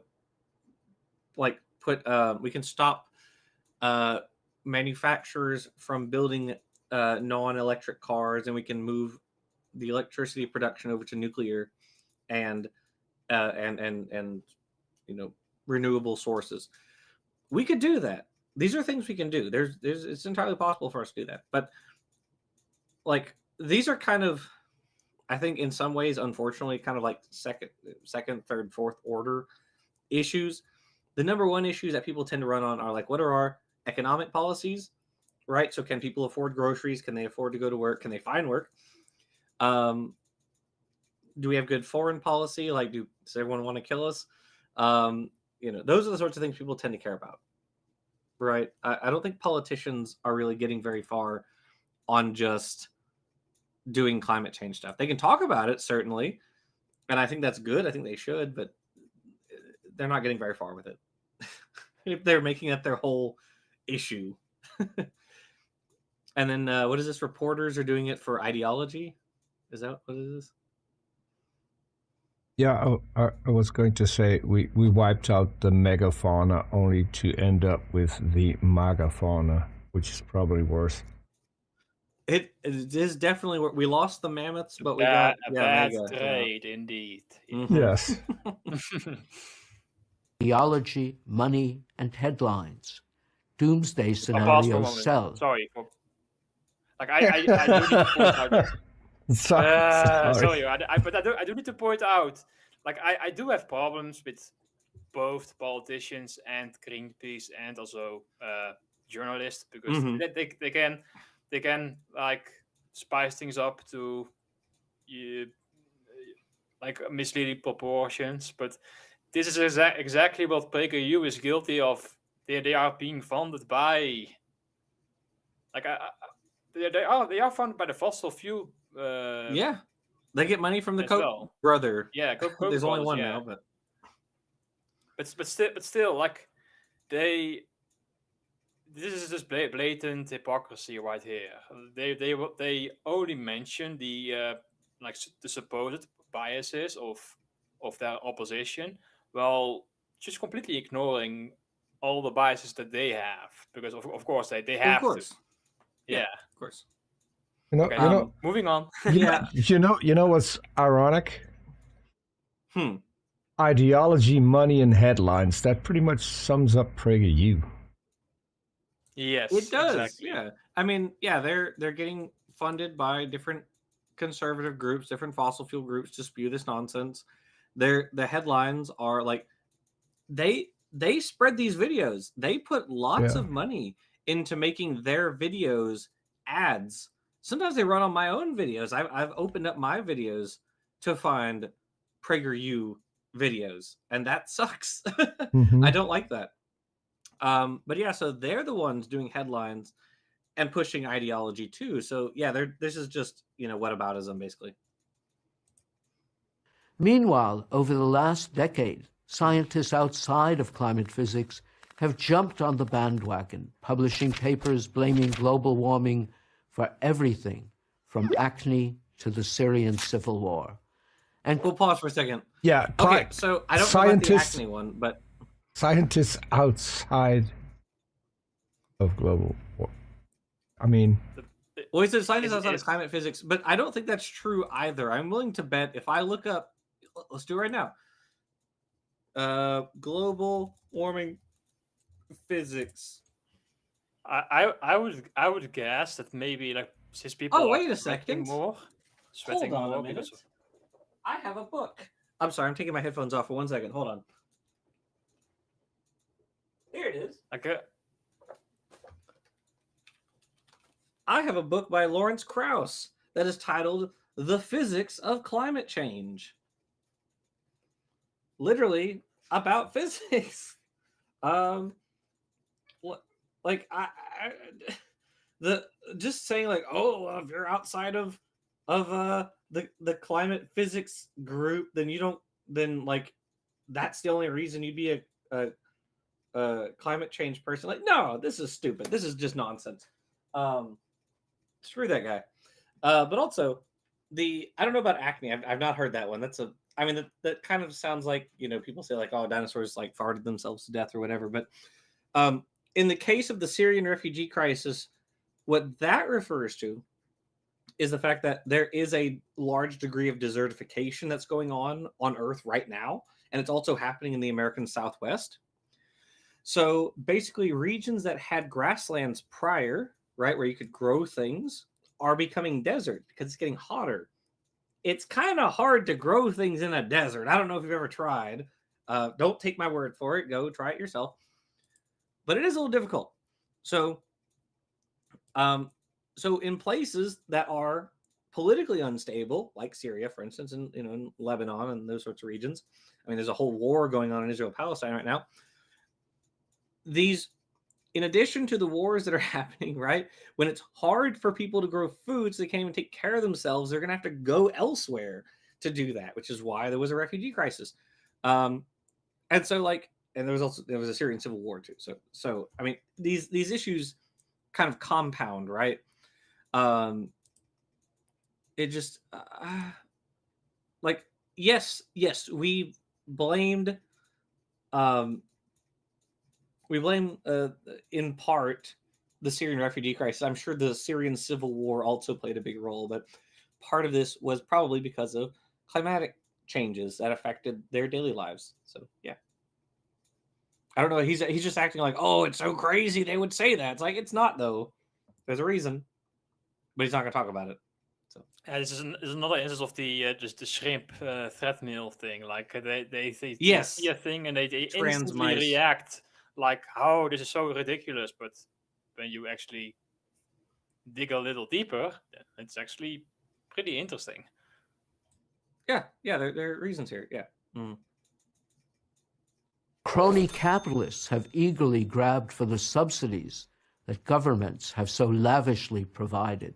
Crony Well, capital- Unfortunately, Okay, hold on a second. You want to talk about crony capitalists, bro? You're being paid by crony capitalists to spread this crap. You're Richard Lenzen. It works for PragerU. And by the way, when they say crony capitalists, they just mean capitalists they don't like, which is a stupid thing, but that would take us afield. But anyway, the crony capitalists are paying PragerU to give money to Lenzen, who is a contrarian climate physicist or atmospheric physicist, to push these lies as though they were fact, right? And so, like, it just this is a pot calling the kettle black. It's like, dude, this is you. Anyway, 3 is winning the argument because they have drowned out the serious debate that should be going on. But while politicians, environmentalists, and media types can waste a lot of money and scare a lot of people, they won't be able to bury the truth. The climate will have the final word on that. I'm Richard Linson, Emeritus Professor of Atmospheric Sciences at MIT for Prager University. Okay, so there you go. So Richard Lenzin lied about a lot, basically. He either lied directly or indirectly on a whole bunch of stuff. And it is really funny to me that, for instance, he's saying that, like, oh, well, the climate will have the final say. The climate is having the final say, and you're just lying about it. I don't know. Just seems silly. The world faces a serious crisis, one that will ruin whole economies and lead to needless suffering and death. The crisis is related to climate change, but not in the way you're probably thinking. Okay, Alex Epstein. I've never heard of this guy before. Alex Epstein. Speaking about being related to. Just saying. Not a phrase you want to use. Yeah, not a phrase you want to use if your name is Epstein. I have heard of this guy. This guy wrote a book that I think also is disgusting. And is it Botox? I don't know. It's wacky. Anyway, he wrote a book back in 2014 titled "The Moral Case for Fossil Fuels," that basically argues fossil fuels really aren't that bad. If I remember correctly, I believe he argues that, like, we wouldn't be able to, like, keep ourselves warm if we didn't have fossil fuels. He basically says, like, okay, well, our economy is based in large part on fossil fuels, which is true, but we have the ability to change that. We can make that not the case. And so just saying, like, oh, well, it works right now. Well, that's true, but we can make it so that that's not the case anymore.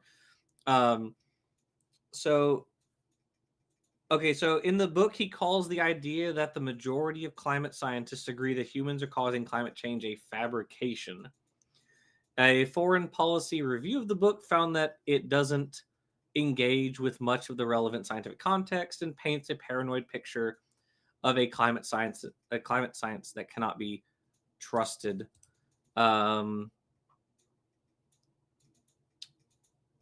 Yeah, so basically he's just another right-wing guy. He calls climate change a hoax.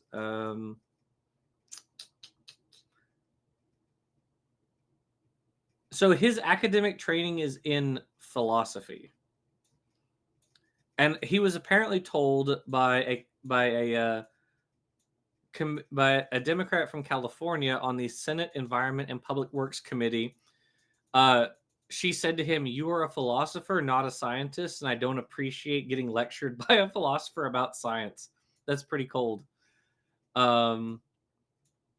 Of course, he compared COVID-19 to the flu. Of course, he's a conservative.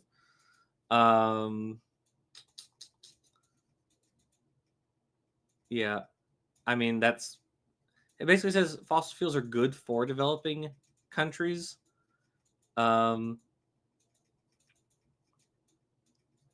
Yeah, so I don't know. I'd be curious to read. There's a foreign policy article about him. I'd have to read that. And then maybe next week we can talk about that, because I'd be curious to know what they say about him. Anyway. Okay, we can keep going. It's the global energy crisis, a man-made crisis created by climate change policies. These policies have led to a shortage of fossil fuels, oil, coal, and natural gas, the fuels that provide over 80% of the world's energy. A shortage of anything leads to higher prices. That's just basic economics. Okay, pause. Fossil fuel. Okay, so basically he's just saying what I just said. Okay, so his argument is our economy largely runs on fossil fuels, so we should not cause a shortage of these things, because that would cause higher prices, right? You have supply, you have demand. If you have very low supply, you have very high demand, i.e. higher prices. Okay. The problem is, again, we can make our economy such that we don't have to rely on these things. That's possible. We can do that. Just saying, like like that's the way it is right now. It's like, okay, and we can change that. I don't know. This just seems like such a stupid argument to me. It doesn't have to be this way. And we know it doesn't have to be this way. Like, it's possible. Frustrating. So, as a Dutch person, I have to add, Jackson, that you have to be careful with windmills because obviously we've had hundreds of years of experience with windmills. We have no wind at all in the Netherlands anymore. That all the wind is gone. It's all consumed by the windmills. I mean, that's just science, according to the megafauna. I mean, hey, remember Trump said that windmills cause cancer, so that too. You know, that gotta too. Be careful about those windmills. And that's why he's cutting the research on cancer to battle windmills. This is his roundabout way of. Yes, I'm having a Don Quixote moment right here. Well, I mean, I feel like trying to argue with conservatives is like tilting at windmills. Yes, I agree. Mm-hmm. But funny enough, Trump also, I didn't even realize this, in his first term, he also cut studies about cancer. There were a couple of studies on that had come out on birth defects in children that were near these areas where there was a lot of, like, what do you call it, like mountaintop blasting or whatever for finding coal. And so the coal, so in an effort to find this coal, they were, like, blowing up these mountains, and the chemicals, I guess, that they used here got downstream or downwind or whatever, and caused women to have a lot of problems with in giving birth. And Trump, actually, this was in his first term, he actually cut the funding for more research on those because it was going to affect the coal company that was there. And that's just bananas to me. That's just so deeply evil. Yeah, they aren't just cutting DEI research. I was having a conversation with a conservative a few weeks ago on Twitter. I know, big mistake. I was having an argument with an anti-vaxxer yesterday, but that's another point. It was very stupid. He actually said to me, I said, "You don't know the difference between ethyl mercury and methyl mercury," and he said, "I don't need to know the difference." So, just so you know who we're dealing with. Anyway, so I was arguing with a guy, with a mega dude on Do you Twitter. know the difference between hydrogen and H2O? I don't need to know the difference. I don't need to know. Yeah, I drink both. So I was talking with the guy who was basically saying we need to defund all science because there was the White House had put out a series of posts saying things like, "Oh, we're defunding like bean research for whatever thing," and he listed a bunch of examples. And I pointed out that this was very stupid because the research they were doing was on like how to grow beans more efficiently or something like that. Which, hey, I think we eat those. So wouldn't it be really cool if we could like feed more people with this research? That'd be neat. I don't know. It just sounds like the more pro-life thing to do. Anyway, so I was arguing with this guy on Twitter who said, "Well, we have to defund all science, or otherwise we won't be able to do any science in the future." And I pointed out that that's insane because the way that we maintain our position in the global economy, first of all, is with science, right? That's a large part of it. We have science, right? We whether it's in physics or biology or chemistry or whatever, and that ends up being in the public sector one way or another. Either it gets subsidized by the government or it gets subsidized by a company, one way or the other. This ends up in the public sector, and then that helps our businesses compete abroad, and that brings money to our economy. Okay. And I pointed this out, and he basically didn't care. It's like it's deeply frustrating trying to argue with conservatives about budget cuts because they don't understand They don't understand the consequences of budget cuts. They think it's kind of like they think, oh well, we're gonna have more money in our Yeah. pockets, but it's But like it's it's also not that simple. Yeah, but it's also like even from a basic economic standpoint, like public investment in science has a return of investment. Oh, Like enormous return. it's a money multiplier for you. But of course, but the problem is this is basically a huge propaganda tactic to Yes. blame other things for the the, the issues that we are facing. Like people cannot afford healthcare, they cannot afford college and such, like all the things that the Bernie Sanders is talking about, right? But these people are blaming immigrants and science funding for all those issues. Like, oh, if we didn't invest in science, if we just kicked out all the immigrants, then we could afford healthcare for some reason. Which they don't even like.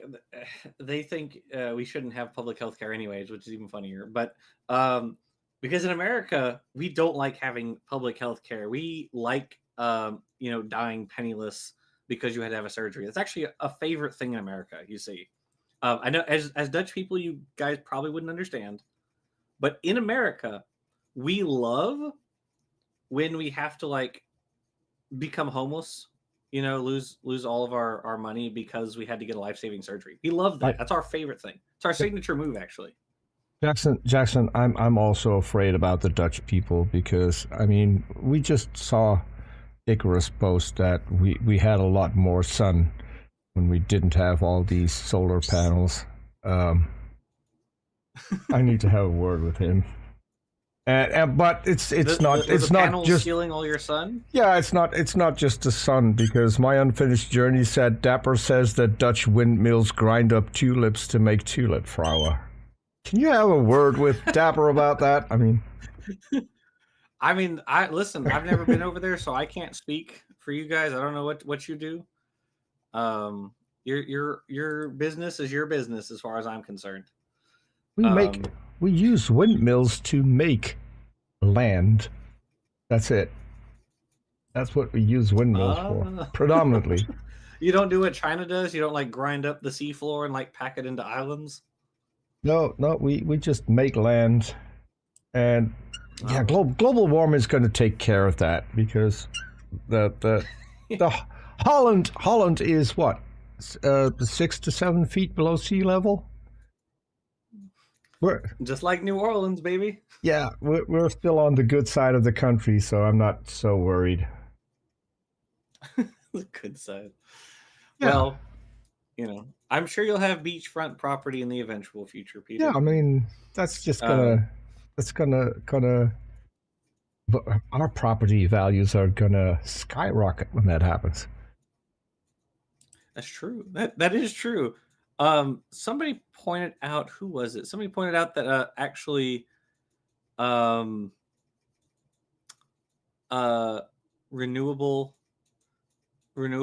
are very competitive. Oh, it's Andrew. There we go. Andrew Cumming pointed out also renewables are now economically cheaper and more competitive in many ways. That's true. We are losing to China, right? In terms of like the solar panels that are being built, they're all being built in China. We could do that. We could build more renewable energy infrastructure, but we just choose not to. That's just a thing we choose not to do. There's no reason for us not to do that. There's literally no reason. That's not the only thing where you're losing to China. I mean, back in public infrastructure. Yeah. No, back in the good old days, those white pointy hats, they were all made in America. This time, the right hats that have replaced them, all made in China. So. Yeah. Sorry. Yeah.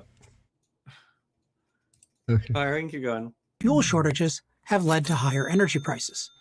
And because the energy industry powers every other industry, this has led to higher prices of almost everything everywhere. Pause, by the way. We are already...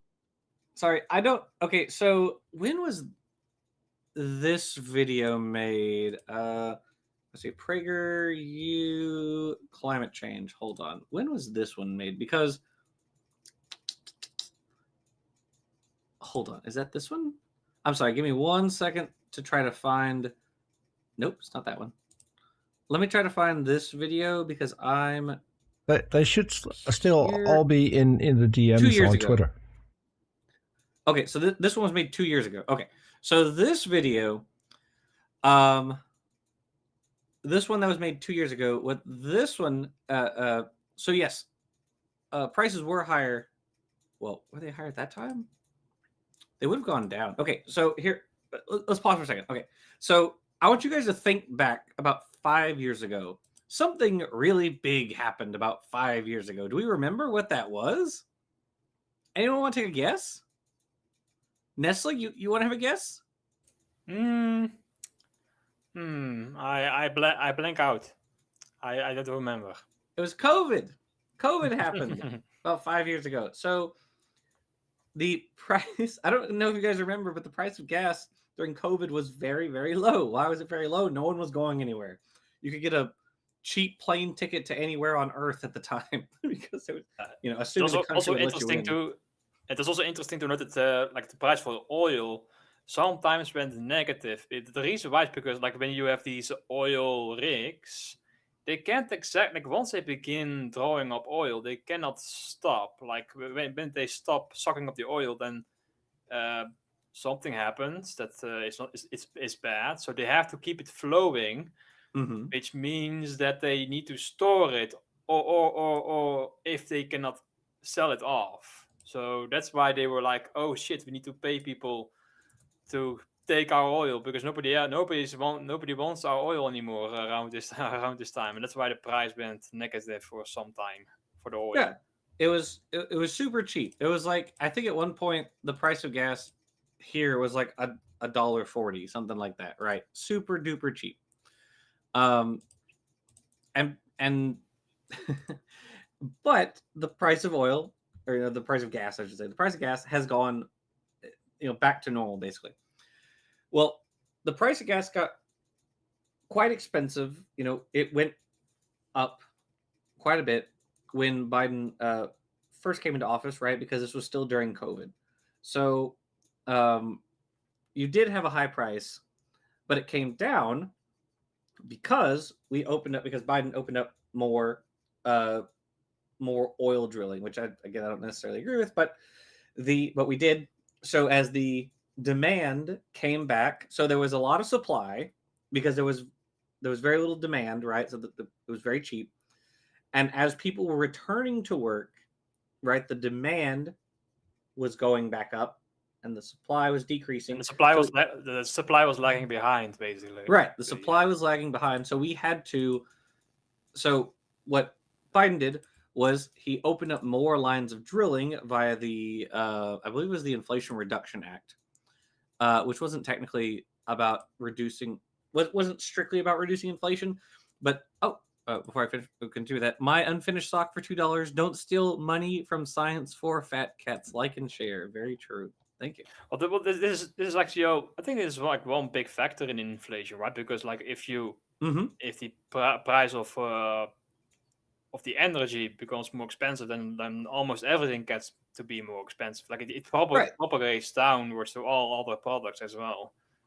Right. And so if you guys remember as COVID was ending, quote, quote, as what we classified as the pandemic was ending, the demand for things was returning. It was coming back.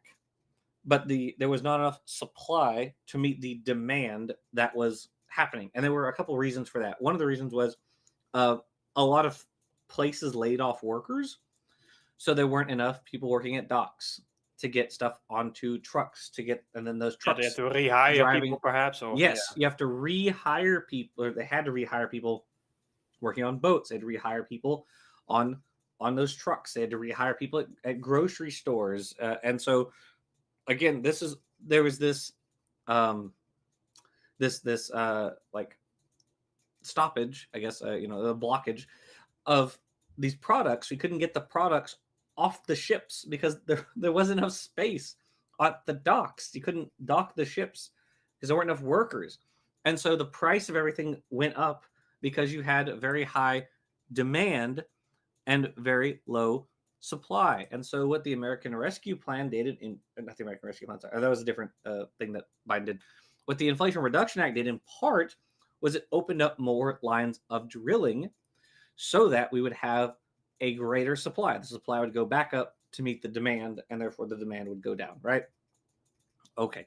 So nobody thanks Biden for that, by the way. That was one way that inflation was reduced longer term, right? It helped stabilize the price of gas by opening up, by having a greater supply. But conservatives don't really talk about that. Of course, they don't talk about the CHIPS Act either, or the American Rescue Plan, or all the other great things that Biden signed. Because why would they? You know, who cares? Anyway, okay. All right, we'll cover like a little teeny bit more, and then we'll sign off. Already seeing the consequences. Inflation. Inflation spares no one, but those who live paycheck to paycheck suffer the most. Every purchase becomes a major decision. Inflation in the US in 2022 was around 8%. In the UK, 10%, and in many developing countries, much higher. Okay, so I don't know if you guys remember, he's right. So during COVID, again, inflation was up, right? So there was decreased supply, but there was high demand for a lot of things, right? So we had high inflation, and then, and so inflation got up to, I think it was like 9.6%, something like that, when in like 2021. So like right after Biden entered, I think it was by like July of 21, inflation was like 9.6%, something like that. Ridiculously high. Within a year, inflation dropped by 6 percentage points. Right? Why did it do that? Because as we talked about, we had the American Rescue Plan, we had the Inflation Reduction Act, we had these different things that were done that helped drop the rate of inflation. Right? Okay, so what typically happens is Republicans, what happened in 2022? Well, we were feeling the effects of COVID, essentially, right? So COVID happens in it becomes a pandemic in April of 2020, and so as we go into 2021, we're feeling the economic effects of COVID, and so by 2022, Biden has signed a number of acts, of pieces of legislation that helped bring inflation down, that helped combat the economic strife that we were having at the time, and so that helped stabilize the economy. What tends to happen is Democrats inherit a really bad economy from Republicans and then have to turn it around. And so by the time that the Republican gets back into office after either 4 or 8 years, whatever, they have inherited a really good economy, and then they screw it up again. And then you get a Democrat who fixes everything again, and then you get a Republican who screws it all up again. And then just back and forth, back and forth. And so, wasn't there a war starting in 2022? Yes. Was the Ukrainian war, was that in 21 or 22? That was 21, wasn't it? Nestle, Peter? I think the war was in 2022, right? I think it was 22, yeah. Russo-Ukrainian war, was that 20? Yes, 22. Okay, so that was February of 22, which also would have impacted oil prices. Why? Ukraine is a source of oil. Ukraine is also a major source of grain for a lot of Middle Eastern countries. So the war in Ukraine actually caused some famines in the Middle East and Africa, if I remember correctly. So yes, so you had these issues kind of concomitantly. Again, it's never just one thing. It's always a collection of things. But at any rate, so yes, we had high inflation, and inflation went down because we opened up more lines of drilling.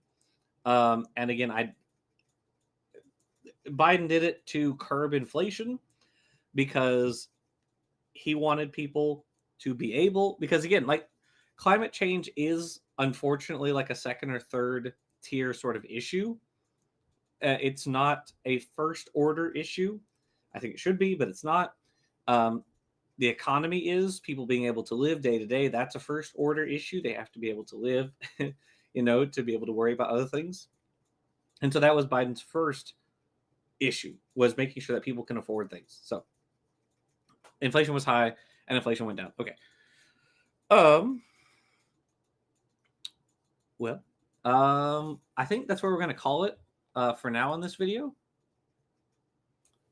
Thank you for watching the this war in video. 22. To keep PragerU debunked, please consider donating through a super chat or a super thanks. Thank you. I love that, Peter. I love it. It's so good. and the little PragerFU on the bottom right there. I love that. That's so cute. Oh, if people want to pause on that, there are a few Easter eggs other than the PragerFU. I may or may not have changed the text just ever so slightly. Ever so slightly. Never. That never happens. No. That's why.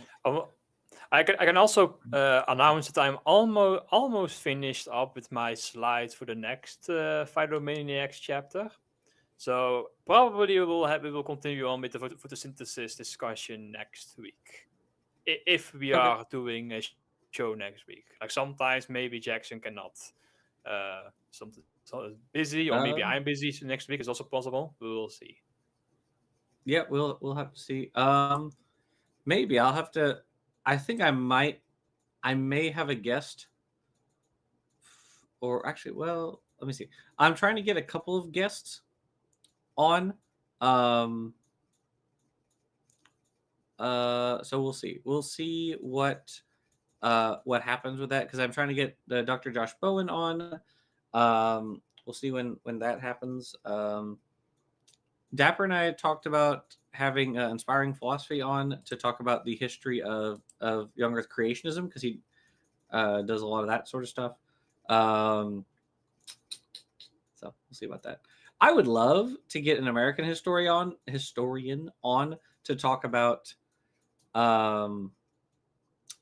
American slavery. So have like Josh Bowen on one side to talk about biblical slavery, and then an American historian to talk about how that was implemented in the U.S. I think that'd be a fun talk. Mm-hmm. It's really hard though to find an American historian who will come on and talk. Apparently, seems to be I don't know why. Issue at the moment, right? Talking about American slavery. I've heard. Yeah. I'm not sure, but I've heard that people would rather not talk about it and not even have it talked about in schools. I mean, that's true. Another thing is a lot of historians are actually fleeing the U.S. There's a guy named Timothy Snyder. I don't know if you guys have heard of him. He wrote a little book called On Tyranny, which is quite good. It's pretty short. Came back in, I think, 2017. But so he wrote On Tyranny. He writes a lot about the history of Eastern Europe, especially during and after World War II, so during Cold War, and how you had communism, and then you had the reemergence of democracy in the West and all that sort of stuff. But basically, he's leaving the U.S. Him and a couple other historians who specialize in fascism are leaving the U.S. because they're like, whoa, this is fascism.